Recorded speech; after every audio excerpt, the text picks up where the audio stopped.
A collar has two elements, the collar and the stand. Usually both are cut separately and then joined together while sewing. I'll show a method that combines both into one single pattern, which is called the all-in-one collar. So the first thing to do will be to measure the dimension of the neckline of the back pattern and the front pattern, exclusive of the seam allowance. Then draw an L-shaped foundation. The height of this L shape is 1.5 inches and the width is a combination of the back neckline and the front neckline.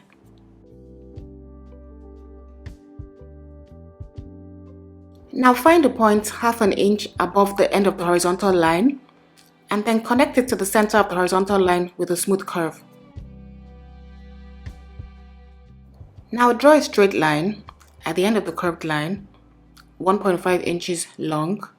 It must be at a right angle. This is very important. Now draw a slightly curved line at the top of this, ensuring that the distance from top to bottom, the entire way remains 1.5 inches.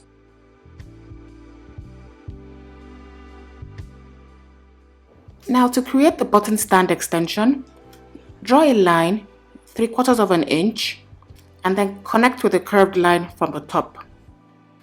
The button will rest on that vertical line. Now this portion represents the collar stand.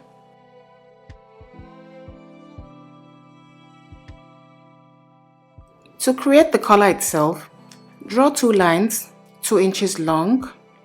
Ensure that they extend from the bottom points in a perfectly straight line.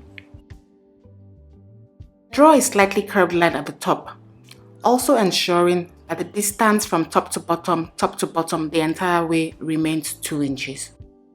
Extend the top edge by 3/4 of an inch and then connect this point to the bottom. This extension represents the tip of the collar, the pointy tip of the collar.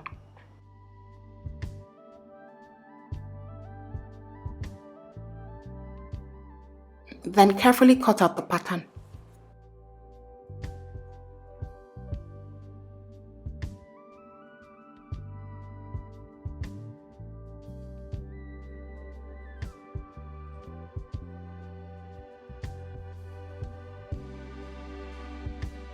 Because the collar will be folded along the neck when worn, it's important to create some ease so that it lays flat.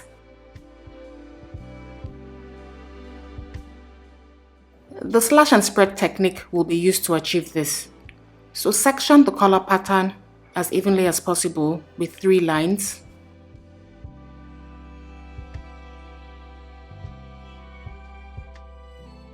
And then cut along those lines from top to bottom, ensuring that the scissors doesn't get to the very end. Make sure to leave a hinge.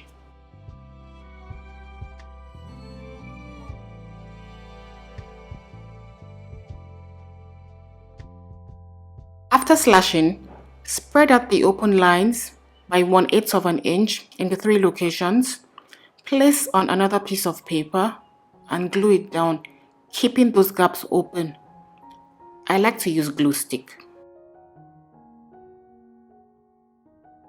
Finally, add sewing allowance of about 3/8 of an inch all around and then cut out the revised pattern.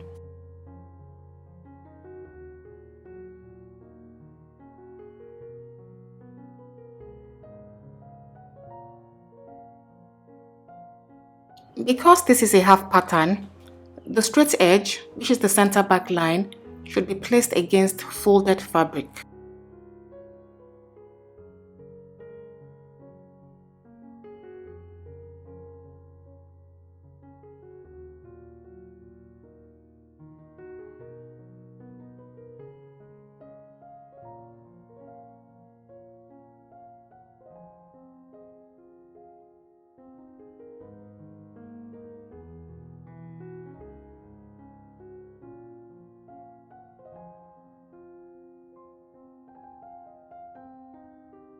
Cut out 2 identical pieces and then add fusible interfacing to one piece, the under piece. This would ensure that the collar has both volume and structure.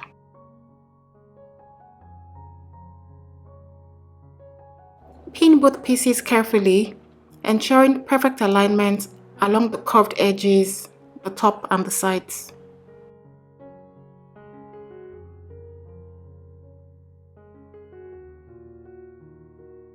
While sewing, make sure to navigate the pointy edges and curved edges carefully.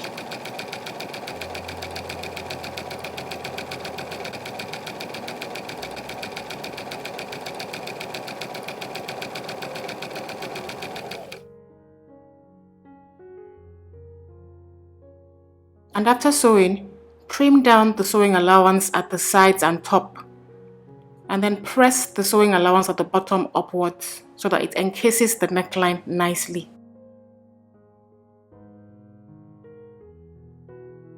And before attaching the collar to the neckline, use a pointy object to push the collar tip fully so that there are no bumps, and smoothen out the curves as well, and then press. And after sewing it down, make sure to edge stitch all around. This gives a very professional look. So it's very simple to add a collar to a shirt. It gives it a nice crisp look. If you have any questions, please let me know in the comment section. I'll be more than happy to answer. Best wishes.